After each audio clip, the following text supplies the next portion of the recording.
السلام علیکم بچوں، کیسے ہیں آپ؟ بچوں، ہمارا مقاط دوم شروع ہو چکا ہے۔ آج ہم جماعت پنجم اردو قواعد کا عنوان آپ پڑھیں گے۔ بچوں، آپ جو ہیں ہم بطور ضمیر استعمال کرتے ہیں۔ آپ ایک لفظ ہے جو بطور ضمیر استعمال ہوتا ہے۔ اس ایک لفظ کی بدولت اردو زبان میں شائستگی آتی ہے۔ یعنی بچوں، ہم جب بھی کسی سے بات کرتے ہیں تو ہمیں شائستگی سے بات کرنی چاہیے، یعنی شائستہ الفاظ کا چناؤ کرنا چاہیے۔ تو بچوں، اب ہم ان کی مثالوں پر غور کرتے ہیں۔ جیسے ہے مندرجہ ذیل مثالوں پر غور کیجیے۔ جیسے ہے پہلا جملہ ہے تو یہاں سے چلا جا۔ کیا ہے جملہ؟ تو یہاں سے چلا جا۔ دوسرا جملہ ہے تم یہاں سے چلے جاؤ۔ آپ یہاں سے چلے جائیے۔ بچوں، میں نے آپ کو 3 مختلف جملے پڑھ کر بتائے۔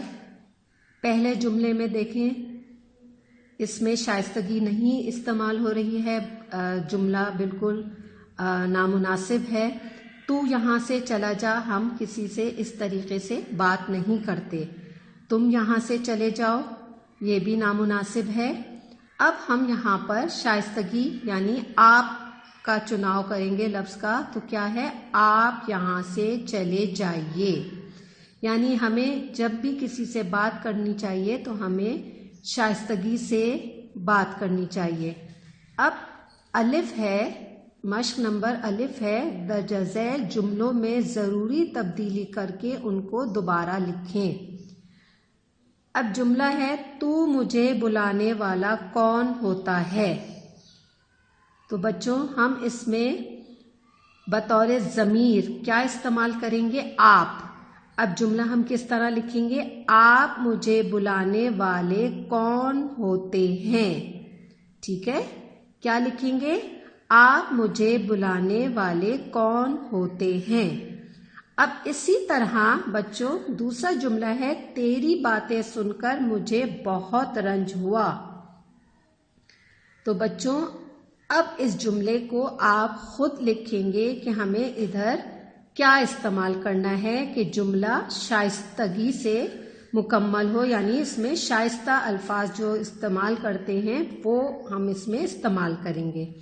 اسی طرح اب دوسری مشق ہے، مشق نمبر ب، خالی جگہیں پر کیجیے۔ حضرت علی رضی اللہ تعالیٰ عنہ ایک بہادر انسان تھے۔ ڈیش کی والدہ کا نام فاطمہ بنت اسد تھا۔ اب بچوں ہم ادھر کیا استعمال کریں گے؟ خالی جگہ میں آپ۔ ٹھیک ہے، اب اسی طرح اگلے جملے کی طرف ہم آتے ہیں۔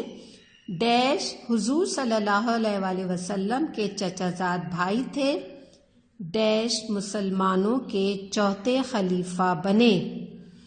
اب میں یہ جملے پڑھ کے بتا رہی ہوں، آپ ان کے اندر مناسب الفاظ یعنی جو شائستگی میں ہم استعمال کرتے ہیں بطور ضمیر، آپ ان کا استعمال کریں گے۔ حضرت امام حسین رضی اللہ تعالی عنہ اور حضرت امام حسین رضی اللہ تعالی عنہ ڈیش کے بیٹے تھے۔ اب ان جملوں کو آپ مکمل کریں گے۔ بچوں، اب ہمارا اگلا عنوان ہے حروف کی اقسام۔ بچوں، پہلے بھی میں آپ کو حروف کی اقسام کے بارے میں بتا چکی ہوں کہ حروف کیا ہوتے ہیں۔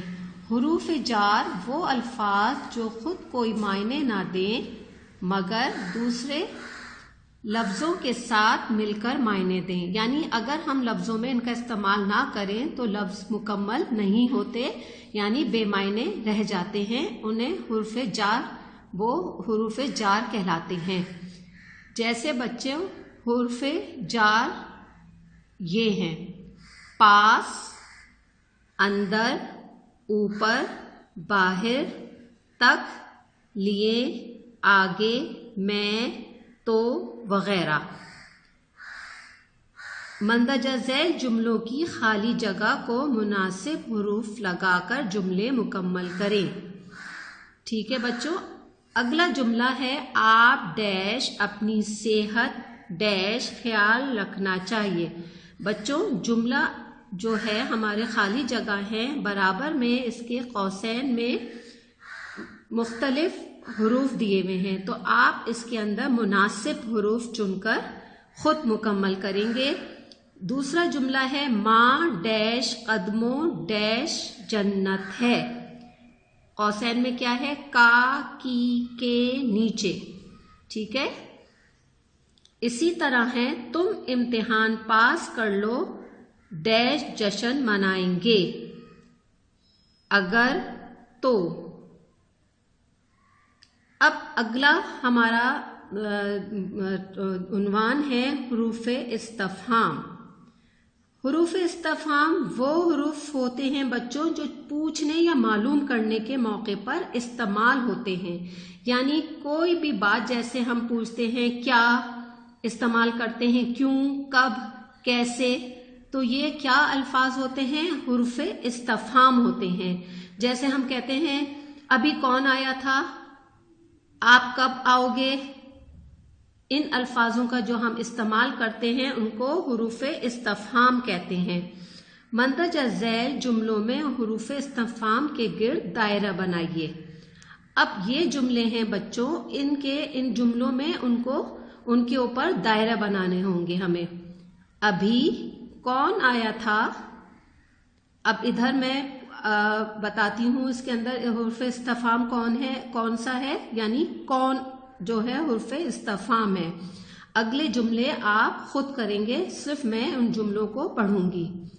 آلو کتنے روپے کلو ہیں، پاکستان کے حالات کیسے ہیں۔ ٹھیک ہے، ان جملوں کے آگے آپ دائرہ بنائیں گے۔ بچوں اب ہمارا اگلا عنوان ہے حروف تعسف۔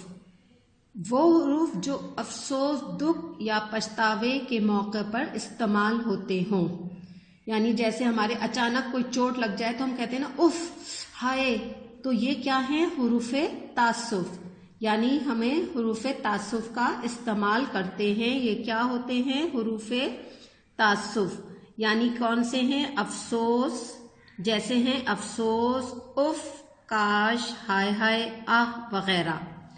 اب بچوں اس کی مشق ہے مندرجہ ذیل جملوں کی خالی جگہ کو مناسب حروف تعسف لگا کر مکمل کریں۔ اب پہلا میں آپ کو بتاتی ہوں، ڈیش عالم اسلام متحد ہو جائے۔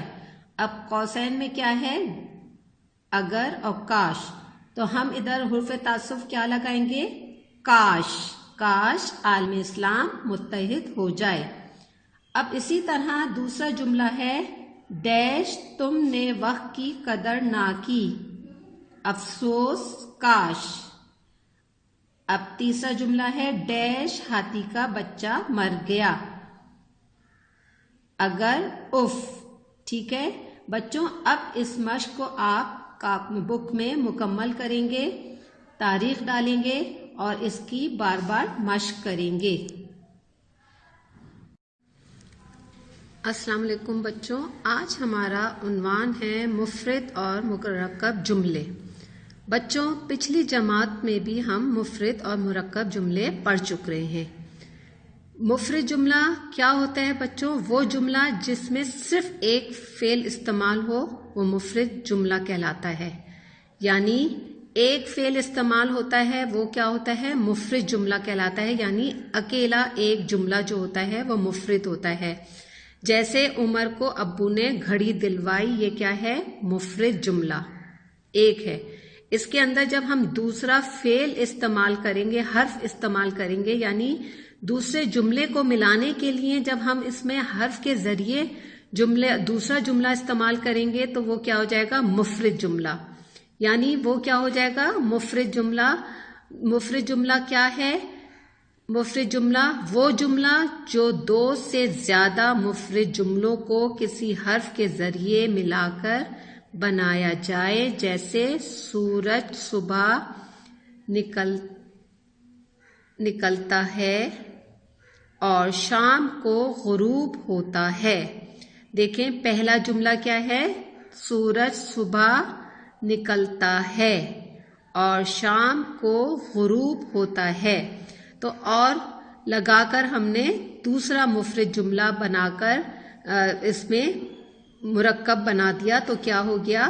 مرکب جملہ، یعنی مفرد ایک جملہ جس میں صرف ایک فعل استعمال ہوتا ہے، اور مفرد میں دو جملے بنانے کے لیے ایک حرف کو ذریعہ بنایا جاتا ہے، تو وہ کیا بن جاتا ہے؟ مرکب جملہ۔ ٹھیک ہے، اب ہم بچوں اس کی جملوں کی یعنی مشق کی طرف بڑھتے ہیں۔ مندرجہ ذیل جملوں میں مفرد اور مرکب جملے کی نشاندہی کیجیے۔ اب بچوں یہاں پر ہمیں مفرد اور مرکب جملے کون سے ہیں ان کی ہمیں قوسین میں، یہ قوسین ہے، اس کے اندر ہمیں لکھنا ہے کہ آیا یہ جملہ مرکب ہے کہ مفرد ہے۔ ٹھیک ہے بچوں، میں نے آپ کو بتا دیا ہے دو جملے ہوتے ہیں جس میں حرف استعمال کر کے جملہ بڑھایا جاتا ہے، تو وہ کیا ہو جاتا ہے؟ مرکب، اور جس میں صرف ایک فعل استعمال ہوتا ہے تو وہ کیا ہوتا ہے؟ مفرد۔ اب ہم پہلا جملہ پڑھتے ہیں۔ طوفان کی وجہ سے جہاز میں پانی بھر گیا۔ یہ کیا ہے جملہ بچوں؟ مفرد جملہ ہے۔ ٹھیک ہے، ایک جملہ ہے اور اس میں حرف لگا کے دوسرا جملہ نہیں استعمال کیا گیا، تو یہ کیا ہے؟ خالی مفرد۔ اب دوسرے جملے کی طرف ہم آتے ہیں۔ مجھے ضروری کام تھا اس لیے میں خود چلا گیا۔ اب بچوں اب یہ کون سا جملہ ہوا؟ مرکب جملہ۔